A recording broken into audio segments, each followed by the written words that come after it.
Hello, everybody. Thanks for joining me today. I wanted to do kind of a full flight review of the new Barron 58P from Black Square. Now, this is an overhaul of the default Barron 58. So one thing I want to point out right away is that if you do not own the premium or deluxe version, do not purchase this aircraft because you do require that for this to work. Saying that, it is a great aircraft. They've done a lot of work on this to make it, entirely different besides these outside textures. It does have things like some wingtip tanks on there, but otherwise the model is identical on the outside. We have a really fun flight plan for today. We're currently sitting at Wick in northern Scotland, and we're going to be heading up to the outer Skerries, which is the easternmost point of Scotland and on the Shetland Islands.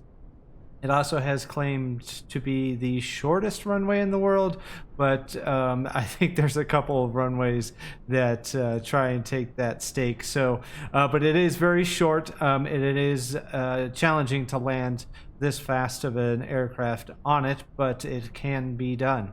So let's go ahead and jump on into the cockpit, and we're going to work through our checklists to get this thing fired up. First thing you'll notice in the cockpit is that we have these wonderful analog gauges, which is fantastic. I wish more of the default flight simulator aircraft had this type of layout instead of slapping a G1000 in there and calling it good. Now, I do have the GTN 750 in here, so I don't want to say I'm cheating, but I do have some nice functionality with that, with a Garmin 430 underneath it. And you can change out different units if you'd like to. So you can throw in a 530, 430 combo. You can do the KX 155 with a Garmin 430, or you can go completely old school and have two of the KX 155s and a KNS 81, which is definitely a cool unit. I have a video about using the KNS 81 on the Black Square Bonanza. I'll put a link for that up above. But like I said, today we're going to make the flight a little more easy on us and do a GTN 750 430 combo. We won't be using the 430 all that much. Now we're in the 58P, and the P is the turbocharged pressurized version, so there's a little bit of different limitations with this aircraft compared to the naturally aspirated. So we have to be careful of a few things, but it does make life a little bit more simpler, and we're going to be going a heck of a lot faster, which is key in this aircraft. So a little bit different than what I normally do. Typically, I say I do quick and dirty startups, where you're just going to pop on power alternators and get your mixture full, crank the throttle or crank your magnetos over, and you're good to go.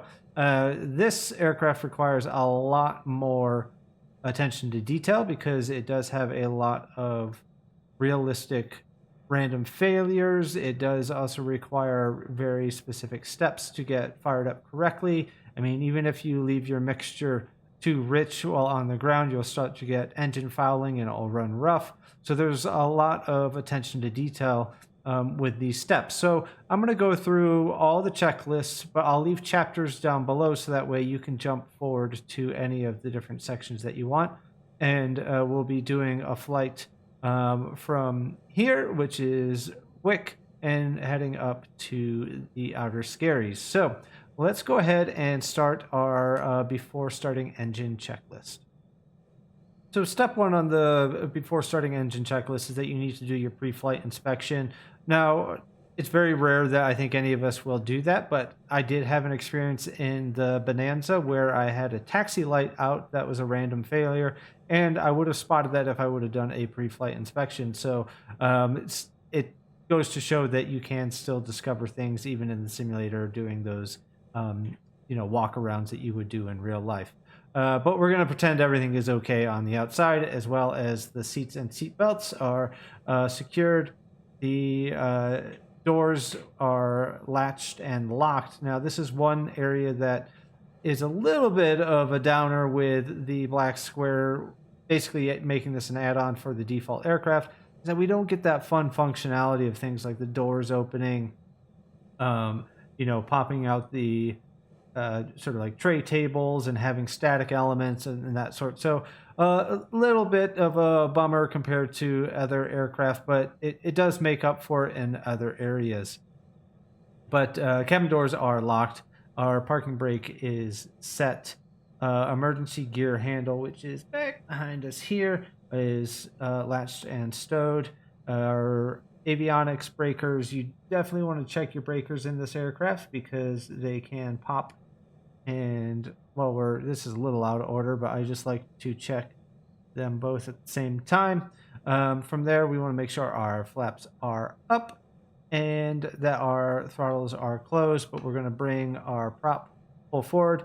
For some reason, state saving in this is a little weird. It always has your props full forward already, which is, kind of annoying, but it's not that big of a deal. But mixture and props are full forward. We then want to check our cowl flaps, make sure that they are open and that our aileron trim and rudder trim is centered. Landing gear is down. Our handle switches are all off. Then we're going to come over and make sure our alternate static air is normal. Then we want to come over and check our CO detector. That is working fine. Fuel selectors, make sure that they are on. Then we're going to check our cabin pressure shut off, make sure that they are pushed in. Our standby door seal is off. And then we're going to work our way over to our actual pressurization toggles here. And we want to make sure they are dumped and the door seal is currently off. From here, we can get to really our first, what I would call action, which is going to be popping on our beacon light, which is all your sort of lights are here. And then we can go ahead and pop on our battery, which is back there. Once we have our battery on, we just want to check our bus volts to make sure they're 23 or higher, which are down there, and that is good. And then we want to check our annunciator panel and make sure that those are all lit up and everything is good there. Now, these can go off and not work, so it's important that you check those because you might have a random failure of something and the light won't even come on for you. So definitely check those during this sort of checklist. From there, we can go ahead and get our alternators on and check our fuel quantity. So we're at 50% there, but we also have our tip tanks, which are at 50% as well. Then we can go ahead and this is how in depth this aircraft is, that we do have our cabin temperature, which it is cold. So let's go ahead and get our heater on. The nice thing about this aircraft compared to the naturally aspirated is that we have basically a furnace in the nose of this. So if we click it on, you can actually hear that sort of like pilot light click and pop the heater on. And then we're going to go ahead and open up these guys here and we can get the blower. We'll get it onto high, but we gotta be careful because that can quickly climb out of control. So we want to check that in a little bit. From there, we just want to go ahead and check our boost pumps, which with the heater on, it's a little hard to hear, but you can still hear them. We just go to low, to audibly check that those are turning on and all is good there. That is the before starting engine checklist complete. So we're going to be doing a cold start. So our engine checklist for that will be that we're going to make sure our mixture is full rich and props are high. Then we're going to open up our right throttle. We're starting the right engine first.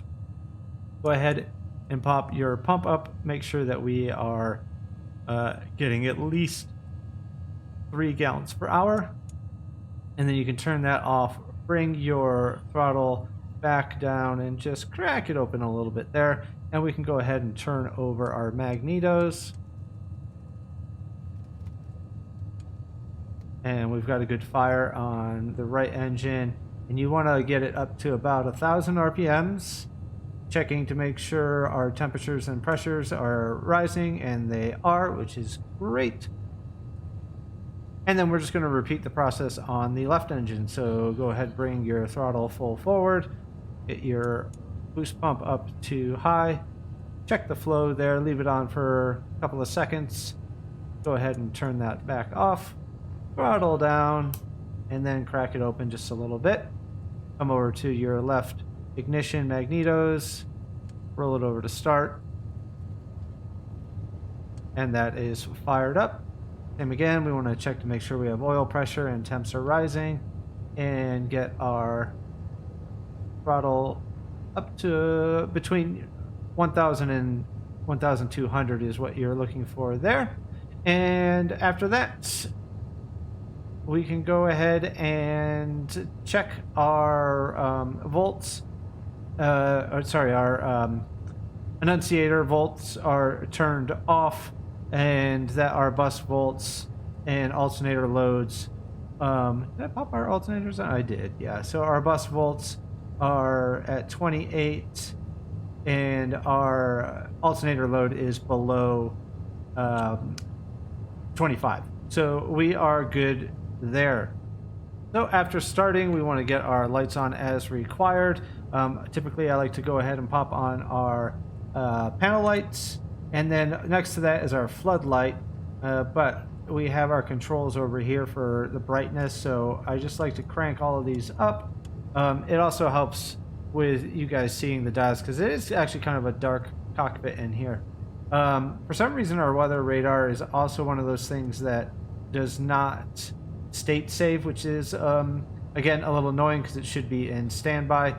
And then we can go ahead and pop on our avionics, and which is that switch down there. Now, like I said, I forgot to check that heat, and you can see it is hot in here. So we can go ahead and turn that blower down to low, and let's get these guys just cracked open a little bit. And the nice thing with this is if I really wanted to, I could open up the window and the outside ambient temperature will start to balance it out, but you can see that that's dropping down. So apologize to the passengers for making them cold and then sweat. We need to lean this mixture out. We're roughly at sea level, so going as far back as about 50% is going to help with engine fouling. So don't forget to do that, because you will end up, especially if you have to hold short somewhere, or you're doing a little bit longer of entering in your flight plan, you'll start to get a very rough running engine. I'm going to turn the 430 off. We don't need that. So that is the only last thing we need to do is actually test our brakes, make sure they are good. They're fine. We're going to go through and get our flight plan in, so that will be our next step. All right, so the GTN 750 makes this very, very easy on us. So if we just click over to flight plan, we're going to select our origin, and we can go find and nearest, and it'll be where we're currently at. There's Wick at Echo Golf Papa Charlie, so we can pop that in there. And then our destination, we are, I think it should be on my recent, yeah, so Echo Golf 78. And we're just going to do 2 waypoints that are VORs. So one is, I forgot the call sign for, or the code for it, which we could search, but I do have it written down here, which is KWL, so Kilo Whiskey Lima, and it will have duplicates. Obviously, we don't want the one that's 4,700 miles away, so we want that one. And then we are going to be doing, I believe it is Sierra Uniform Mike. Yep, Sierra Uniform Mike. And pop that in. Same again, we're looking for the one in Scotland and not one that's probably over in the Philippines or something like that. So that's our very simple flight plan. We've got that in, and we are good to go. Now from here, we can go ahead and taxi on over. Nice thing with the GTN 750 is that if I select our current airport, which is here, and we bring up the info. We got our taxi chart here, and the wind right now, if we check the weather, we've got live weather on. If we check the weather, not that weather. I want to go back to the waypoint info and have a look at the MEDAR data. There is no ATIS here, and we're not on the right airport again. Let's try that. There we go. And if we click on weather data, we'll get the MEDAR data to set our pressure. So 29.65. Right around there. And then the wind is currently 120 at 13, which is great for us because runway wise we have a runway 13. So coming back to our charts, we can see that we need to come down here. So we're going to cross over and come over to this north apron, and this is where we're going to do our run up. So we'll get our taxi underway here. All right, so I'm just going to get us spun around here so that way we can face into the wind to do our run up. A little bit more than that.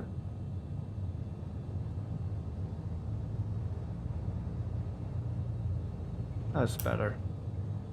All right, so for our run up, we want to start with our parking brake on. Now this one's a little lengthy, but once you get your flow down, it actually is not too bad. So step one is we are going to test our annunciator panel, make sure that all those lights are on and good.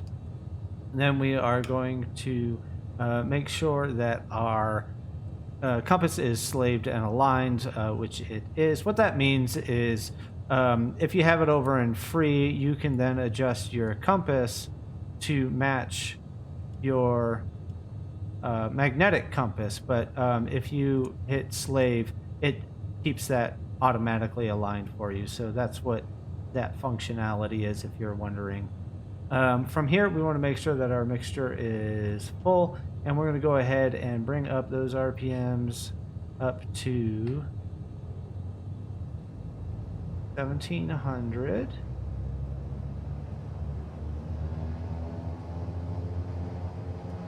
I'm going to be careful because that turbo can definitely spool up on you. Now, I already have our pitot heat on, which you can see there, but that's going to be part of the checklist here in a moment. So first thing we want to do is cycle our props. Now, there's three things we want to look for when cycling the props. First, obviously, is going to be to make sure that we're seeing a dip in RPMs, which we are. And then we'll cycle that back to full. And then we want to check our oil pressure and see that that goes up when we cycle it, and it is. And lastly, you want to come up and check your manifold pressure, and that's going to go up as well as we cycle it. It's only a very small amount, but it does go up. All right, so on to the left engine here. We're going to, same again, go ahead and cycle the prop, and we want to see that drop, which it has. Then we're going to come on down to our oil pressure, and again cycle that, make sure that that comes up. It does. Then we want to come up to our manifold pressure, and we want to cycle that and see that that rises, and it does. So that is our props all A-OK. Next, we're going to check our magnetos. Start with the right engine, and we'll go ahead and check the first one. We want to see a dip of no more than 150. Fine there. Come back to both. See that rise back up. All good there. Come over to the other magneto. Check again. We don't want to see a difference of 50 RPMs between those two, which we did not. And I just accidentally switched it off. We might get a backfire from that. Nope, sometimes you'll get a backfire if you accidentally switch off the magnetos like that. So then we're going to check engine number 2. Watching the dip. That was good. Come back to both. I want to see that rise back up. and it did. Come over to that one, see a dip, there we go, and we want to come back to both and have that rise back up, and that is all good. Next, we're going to check our alternators. So we're going to start by turning off our left, and we want to see that that goes to 0 and our load on the right increases, which it does. We can go ahead and turn off the right, and we want to see that both are at 0, which they are. Then we also want to check our annunciator panel and show that they are both lit up, and then turn them back on and show that those annunciators went off and that we are above at least 10 amps on those once we get it turned back on. Next is the heating elements of the aircraft. So we're going to start with our prop heat. We're going to pop that on. We want to check our amps to make sure they're between 20 and 25, which it is. And then our other heating ones here, like I said, I already have the pitot heat on because it is a little chilly out. Not quite. It's right at that 4 degrees ish, which is what the POH calls to have your pitot heat on. So that is on, but we do have the annunciator light there. You can come through and check your fuel, static, stall, and windshield, and you just want to check to make sure that there was an increase in load, and there was, so we can go ahead and pop those off. You can see that drop back down. Next is going to be our actual surface de-icing, so the boots themselves. And we can go ahead and click down for manual, and we're looking at our pressure there to go up, and that is fine. And then we're going to switch it up to auto, and we want to check the annunciator that it cycles, which it is. And the reason why that cycles in auto is it does each one separately, so where manual pressurizes them all at the same time.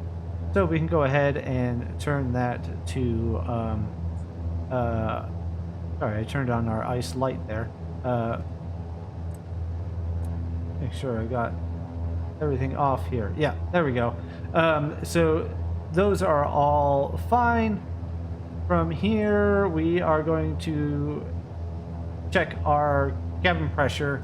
Now, it's a little funky on here, and because we're only going to go up to 11,000 feet. So step one in all this, though, is that we want to test 1,000 feet below our current altitude. So say we were at 5,000 feet, you would set it to 4,000 feet, so like there. But it's nice that they do, if you're at sea level, you can go minus. We want to make sure that that is aligned as well, which it is. Then this needs to be in the 10 o'clock position, which it is. And we're going to go ahead and pop on our pressure and door seal. Door seal literally has a seal that is going to sort of like pressurize and seal it all in. Make sure your window is closed for when doing this as well. And you're just going to hit the test button, and we're looking for this to drop. So we're going to go ahead and hit that. And it is not dropping. What did I not do on there? We're set there, on. I don't know why that didn't drop.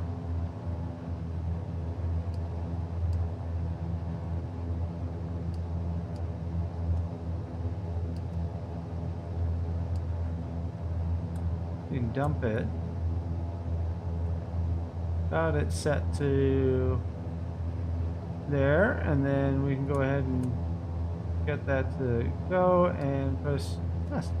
So that's not working as it should. So let's go up here and have a look if we actually have an active failure. We do not, so it is definitely on me for this one.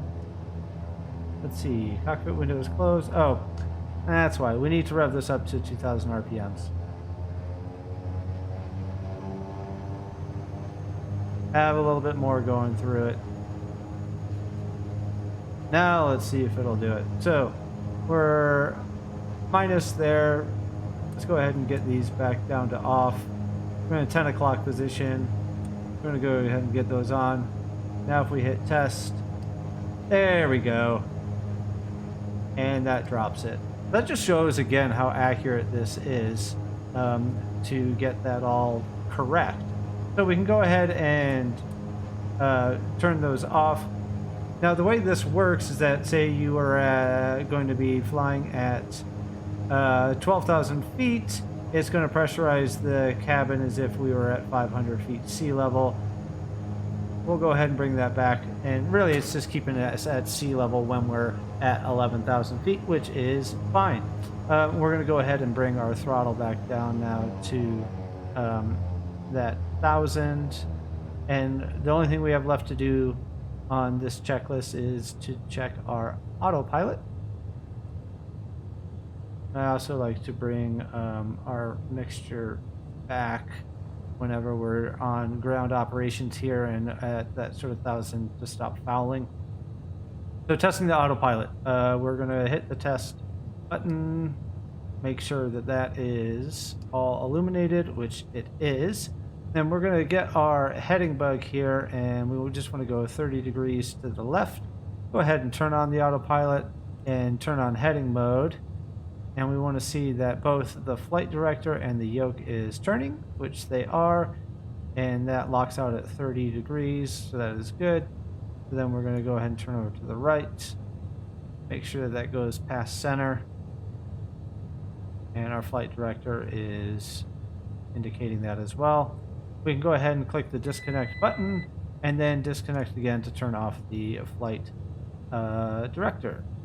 From there, we just want to check flaps. Flaps are down here, and we'll go ahead and bring those all the way down.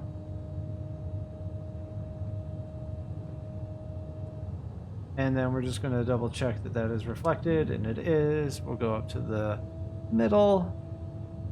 That is good, and also showing the annunciator light there. And we're not going to need flaps for takeoff, so we'll go ahead and raise that up. Now we have electronic trim here and a trim wheel there. I already have a set for takeoff trim, but we do just want to test to make sure that the trim is actually working, and it is. So from there, we just double check our annunciator lights, make sure that the door is closed. We need to get our heading bug back to our departure heading, which is 130. And altimeter is set, takeoff heading is set, panel lights, they want us to dim them for takeoff, but we are fine the way we are. And we're going to go ahead and get out onto the runway. So once we get out there, we'll do our before takeoff checklist. All right, so we just swung around, did a little back taxiing on the runway, and we're just going to get lined up here. Now, we've already got a lot of things configured. I set our initial altitude during the taxi there, so we're going up to 11,000 feet. We want to make sure that our mixture is full rich at this point. We need a minimum of 24C on our oil temps, which we're well above that, which is good. And from there, we want to just double check boost pumps are off, air conditioning is off, and then we need to get our landing lights on, and I will turn off the taxi light and pop on the strobe light. And still a little warm in here for our passengers, so let's again close that down a little bit, and we are good to go. We do want our transponder, onto alt mode, and we can get our weather radar on. Now, takeoff for this is full open. You're going to release the brakes, and then once we have a positive rate of climb, gear up. If we were using flaps, we would raise those at 100 knots, and then we can engage the autopilot. We just want to observe our cabin pressure as we're doing our sort of en route climb. Now, it's a little confusing in the checklist because they have it listed as your en route climb as full open asterisk 36 inches of manifold pressure. And the asterisk is saying that that is for the P version, which we're in. but full open would not be for the naturally aspirated version either. So really what you want to do is you're going to take off, gear up, get your climb established, and bring your manifold pressure down to 36 inches. And your RPMs, they say 25. What I've seen real world pilots do is really bring that back down to more in the 24 range, and you get a much better, more realistic climb where we're really kind of 140 to 150 knots is what we're going to climb out at. So let's go ahead and get on in the air. We're going to bring that forward. We'll hear that wonderful turbo spool up. Now you can stay at max continuous power, which is 41.5 inches and 2,700 RPMs. We'll go ahead and rotate.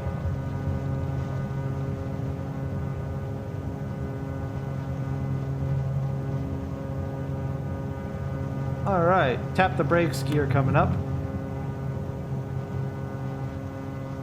And we can already bring that manifold pressure down to 36 and 2,400 RPMs. It just sounds so much happier. And we can see our climb speed is much more appropriate. Let's go ahead and engage that and also turn on our autopilot. And we can turn on heading mode as well. Let's double check our... For some reason that's not matching when you engage it. I'm sure I'm doing something a little incorrect there, but that typically when you engage it, it should sort of match up, but it did not. Let's go ahead and close that down and come back to the map because we need to get onto our flight plan, which is a GPS, so make sure we are on GPS. You can do that with the CDI over here as well. And we're just going to adjust our heading mode to get us turned over. I'm going to bring our defrost on. Actually, I'll leave it off because I want to show you how quickly it can work in this. And same with our windshield heat. We should run into some conditions that really kind of need it. Go ahead and zoom out a little bit.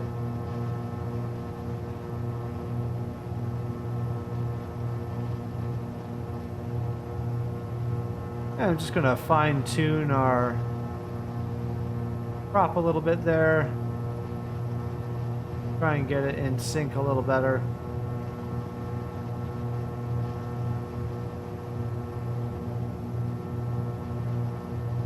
We haven't needed the defrost here, but we do have this cloud layer. I think we're actually going to go above it, but it ices up quick, and turning on your windshield heat and the defrost, which is down here, definitely helps get that rid of that very quickly. And usually if I see that happening, I'll immediately pop on our prop heat as well and keep an eye on the wings to see if I need to pop on the surface ice or not. So you can see we're climbing up nicely here. We're right a little over 150. Climb rate on this with max gross rate is listed at 1850, so we can definitely go a little bit above that. I mean, really, we could go up to 2,000 if we wanted to. And we don't need to lean our mixture in the turbo until we get to cruise, because it will actually equalize the pressure in the engine for us. So that is a very nice feature about the turbo version. So we're coming over to our flight plan here. I'm just going to engage nav mode now, and we'll turn over to intercept that, and we'll just continue our climb up. Once we're up to 11,000 feet, I will rejoin with you, and we'll get our cruise settings in, and I'll show you how to use the EDM 760.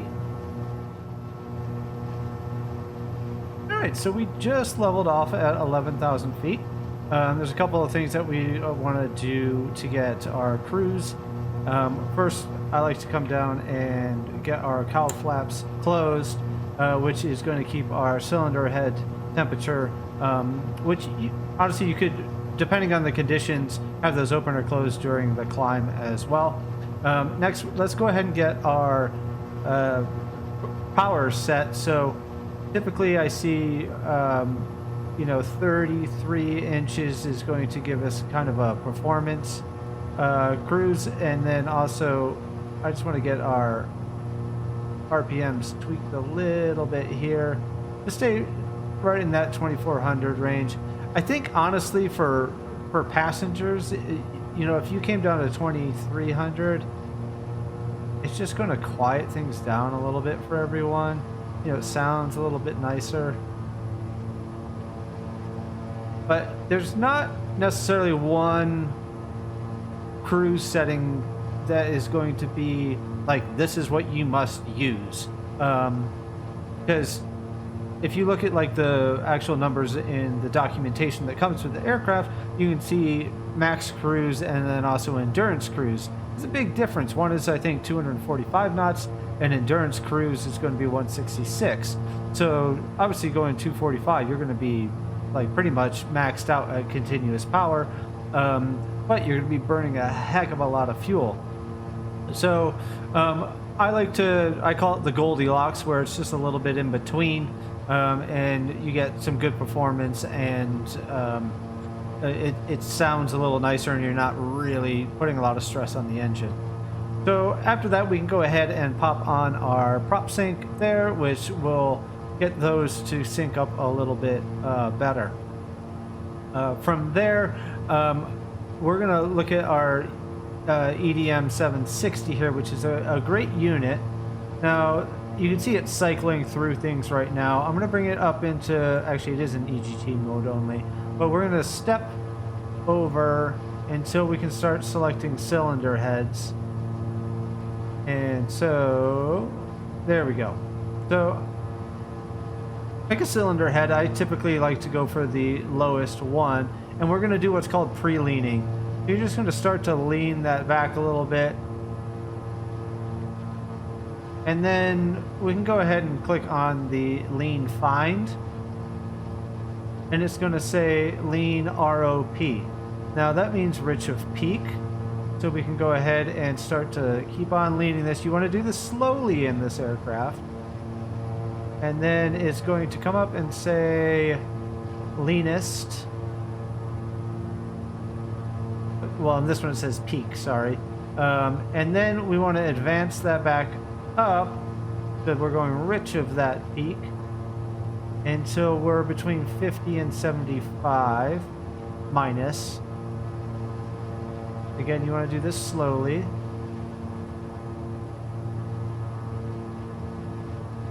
So somewhere in there, and you can see there's a difference even though that I have the levers roughly at the same position. Actually, we're doing pretty good. My left manifold pressure is ever so slightly lower than the right, and they'll give a little bit of a discrepancy there, so we'll get that evened out. The next step that I like to do, just to get this tweaked even more, because between minus 50 and minus 75 is kind of a big range, is that if you bring this down to FF, which is going to be for your fuel flow, there is an option in here to see your horsepower. Now, again, we can start to either lean or rich it to see if we can get a little bit more horsepower out of it. So I'm just doing the left engine right now. And 230 was the highest, so I'm just going to back it off a little bit until we get that 230 back.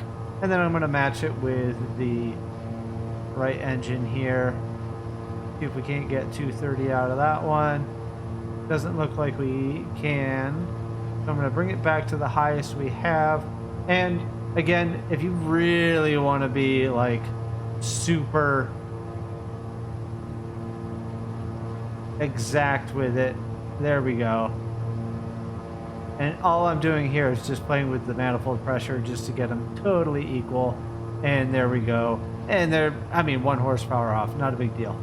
And then there's our fuel flow, which to me, it's high. You could definitely bring that down. We just made our turn from the first VOR, and you can see we've got a wonderful late afternoon above the clouds.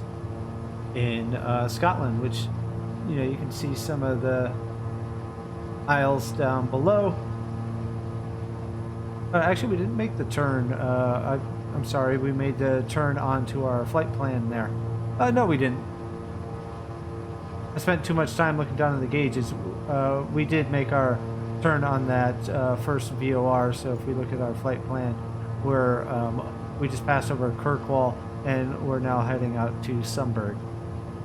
So that is our cruise set. The last thing that I like to do is get our indicated speed calibrated. And the way that works is, so we're at 11,000 feet. Current temperature is, we'll call that, that is like minus, we'll say minus 10. It's a little bit closer to minus 11. Speaking of which, our cabin temperature has dropped down a lot. That's something I'm bad at keeping an eye on. So we are going to take this, and we're going to dial it over to 11,000 feet. So that would be this line here. And we're going to take that to our temperature, which is going to be minus 10. So that is going to give us our true airspeed, which in this aircraft, it's a little annoying because it doesn't go up beyond that, because this is the same gauge that is for the non-turboed version, and you wouldn't be going this fast. A little cheat that you can do to check is if you go to your outside view. Oh, see, perfect. We started getting some icing on our windows, so we can come down and turn on our windshield heat. Come on, there we go. And I mean, it almost immediately gets rid of it, which is nice. And you could tell that that icing was different than the default icing that happens. I'm going to turn on our prop heat as well. And we might as well pop on those guys. Oh, for some reason our pitot heat came off. That was because my toggle switch on my key, on my panel was off. So we're set there. We've got our true indicated airspeed showing, our true airspeed and indicated showing. And the way you can check to see if this is accurate or not is if you just come to the outside view, you can see that TAS is our true. And so we're doing about 230. So if we kind of look at what we have here, there's 220, and it's a little high. It's hard to dial that in. Like if we came back one on there, and more around there, that would be matching our temperature a little bit more. It's not an exact, it's always going to be in the ballpark. But that is all of the settings really inside the cockpit. We're definitely flying into some icing conditions. Just want to keep an eye on that wing. I don't think I'm going to turn on the boots, but we do have prop heat on and all our other heat on. As far as the radar goes, let's go ahead and dial that in a little bit closer. See if there's anything in the media area. We've got a little bit off to our 11 o'clock, which I think is that cloud there. But otherwise, we are looking good. There's no rain, ice showing up there. So we're just gonna cruise along here. One thing that we need to decide our descent and when to make that happen. Nice thing, you can do this in the 530 as well, but it's very simple in the GTN 750s. That if you click home, then underneath utilities you have VNAV. Now this doesn't have a VNAV autopilot, but what we want to do is we want to be roughly 2,000 feet. MSL, we'll do a vertical speed profile of 500, and we want to be 3 miles out from the actual airport. So you can see here that really we need to start our descent in about 2.5 minutes. It's cleared up a little bit. So that is a nice feature here, and you can actually have it to display messages. So if you're on the map screen, it'll give you a message warning and let you know that you need to start your descent. And we can go ahead and get that all set up in the pre-selector. So you can see we just got a little message flashing on there, and it says approaching the top of descent. So we can go ahead and take this, rotate this down to 2,000 feet. Go ahead and engage our vertical speed and drop down at 500 feet per minute. And I'm gonna bring back the power a little bit here just so we're not going crazy. We're doing 248 knots across the ground.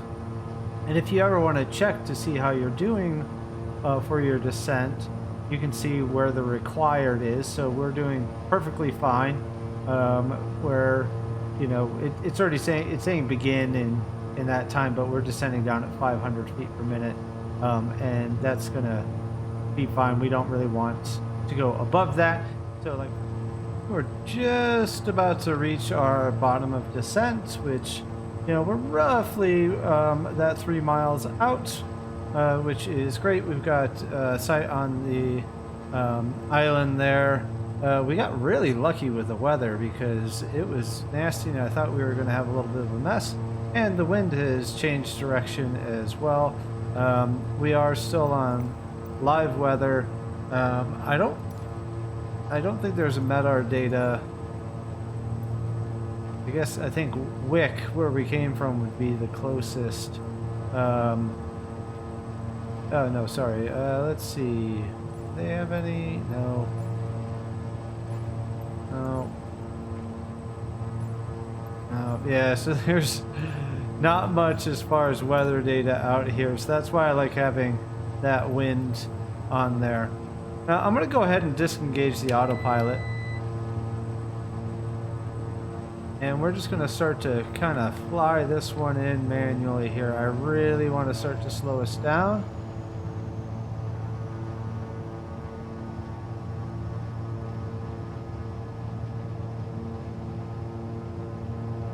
Now we're going to come in onto runway 9. So below 152 knots, we can introduce the first notch of flaps. We're a little close to the island, actually.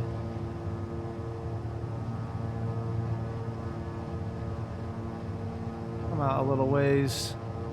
What's nice is that there is another airport just over here that if it looks like we can't make it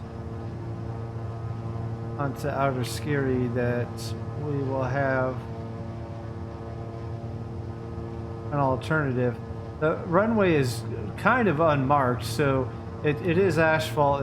It's not great, but sometimes it can be a little hard to see, so sometimes I have to make little corrections as I'm coming in because it's a little bit of a confusing bay, like right there. Just watching that speed. Go ahead and introduce that first notch of flaps. We really want to get ourselves slowed down for this.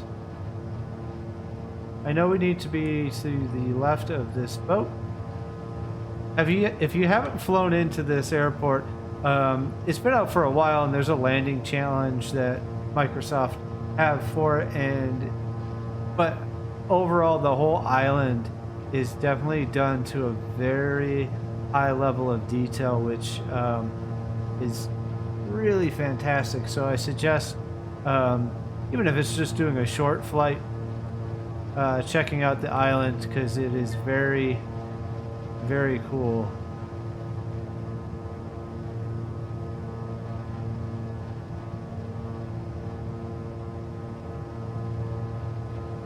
I'm going to bring that throttle back even more here to slow us down. One thing that is nice to do here is if you come back up to EGT, if I can get it up there, step on over to this one here. You want to make sure that that is not, I believe it's 16 degrees.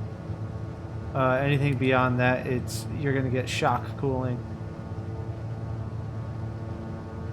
I'm going to go ahead and lower our gear.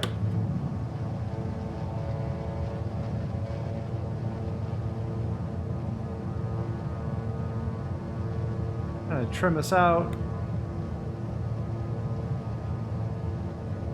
So our approach, we want to have our mixture full forward, props full forward, power set. Our tip tanks are transferred over. Pitot heat is still on because it's a little cold out. Windshield heat. We do not have our heatings off, so we want to get all of those off. All right, now I can focus on landing. Where's that runway at?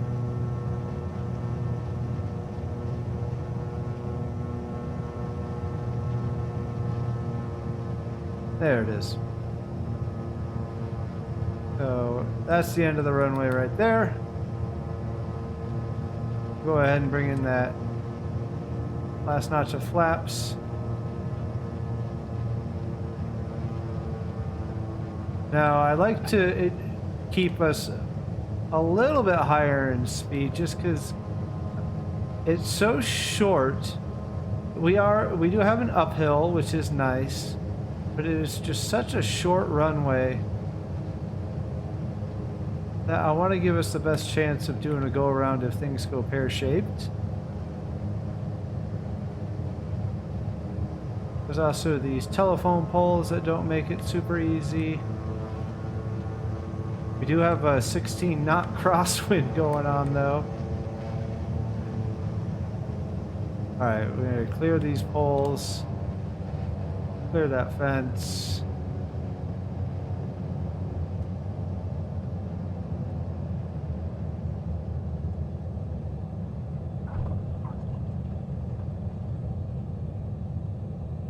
All right, plenty of runway. Look at that.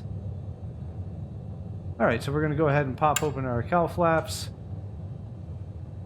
and pop off that pitot heat. And let's get spun around. Lights, we can go ahead and turn off our landing light. Taxi light can come on. And strobe light can come off. Ice protection is off. Let's see. Let's go ahead and just park on the grass over there.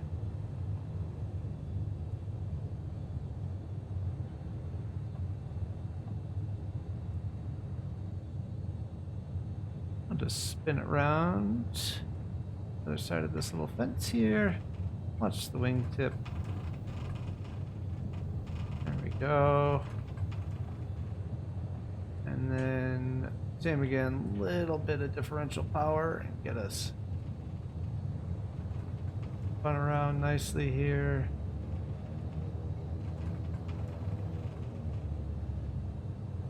All right, there we are. That was not as bad as I thought it was going to be. I mean, look at this little airport. It's fantastic. We'll go ahead and set our parking brake. Shutdown procedure is pretty straightforward in this, where we're just going to turn off our avionics. We're going to make sure all our sub-panel switches are off. The only one I leave on is our beacon because we are still have our engine running. Panel lights off. Just make sure dome lights are all off as well. And then we can go ahead and bring our mixture to idle cutoff. And then we can get our magnetos over into off. And then alternators can come off and battery is off. And there we are. We are set. Such a fun aircraft to fly. I'd say the biggest thing that I like about it is it really makes you want to take care of it. Let me pop the battery back on because I want to show you. Oh, I forgot to turn the heater off. That was bad of me. But if we, I need to pop on avionics as well. So coming up to this nav and log here, you can see your engine condition. If I was to treat this poorly, this would start to drop quickly. And I tested this in the Bonanza and I drove it like a kid stole a car. And this really started to get affected, and it will reduce your performance. And you do have, you can repair the engine there. Also fill up your oxygen, stuff like that. And then as far as the failure, you can increase the failure rate. So, you're going to have things fail in a little bit different speed. Oh, there's the setting. There we go. I keep it at the one, like real time. And then you can have random or scheduled. And then obviously if there's any active failures, you can reset them there if you discover them. And then the detailed settings, you can come through and see how often. It's not on the money that at 10,000 hours the left engine is going to fail. It's just saying that in between now and 10,000 hours you're going to get an engine failure. Magnetos can fail between now and 2,000 hours and so forth. But there is a ton of failures that are all in here. So it's very in depth. I mean, everything from the CO detector, if you've got your settings wrong and there's a circulation problem going on, that heater, for example, if that starts to fail, the CO detector will start going off. So very, very cool, very, very realistic. I'd say the only downside is that it is using the Asobo default actual like physical model, which means that you miss out on some of the static elements and cockpit interactions.